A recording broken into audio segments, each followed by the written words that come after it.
Hey, Champion Lies Math Industry, and we are going to take a look at Mass on a Spring, and this is part 2.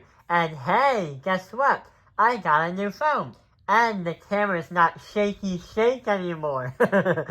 So we've been doing a lot of Mass on a Spring, and we also learned the physics behind how a spring has a periodic motion, where it's something that repeats in a regular cycle. And when you compress it and when you stretch it, the spring goes back to equilibrium to where it wants to be, or where you left it at rest. So what we're going to do is try to solve an actual physics problem.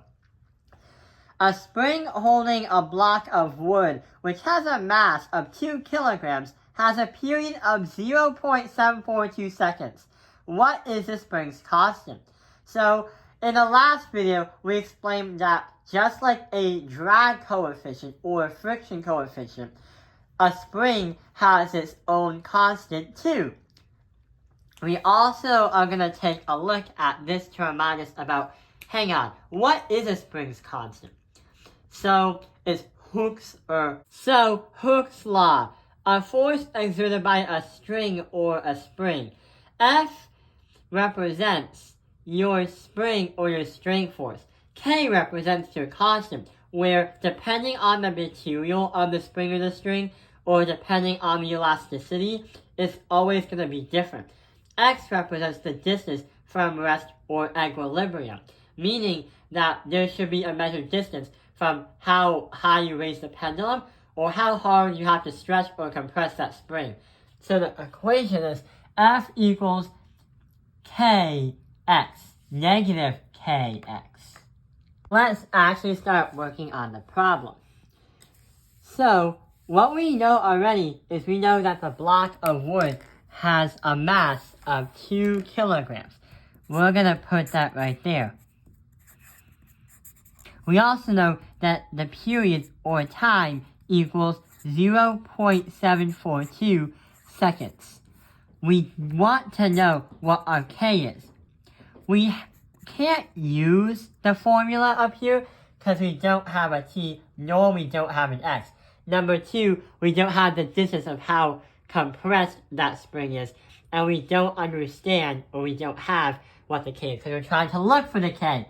So we have to come up with a new kind of formula to help us understand what the period is.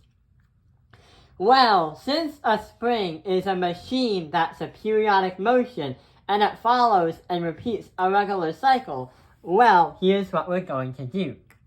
Our formula that we're going to try out is going to be T equals 2 multiply that by pi, or 3.14 on a calculator. Then you have to use the square root of m divide that by k.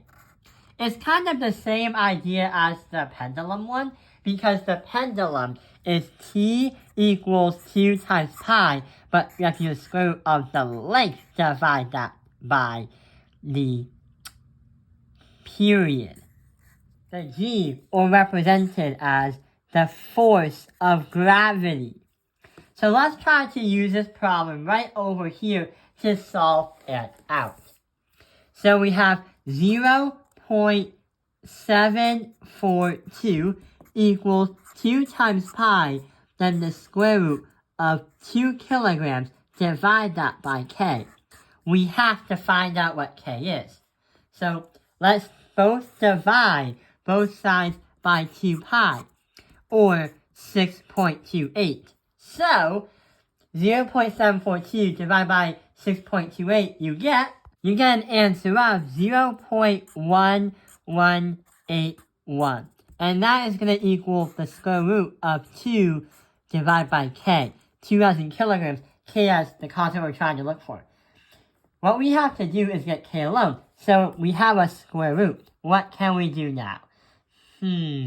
Well, if we both square root the square and square that side, we can do some more math. So when you square this, you get 0.013, and you can easily square the square root because it just equals 2 over k.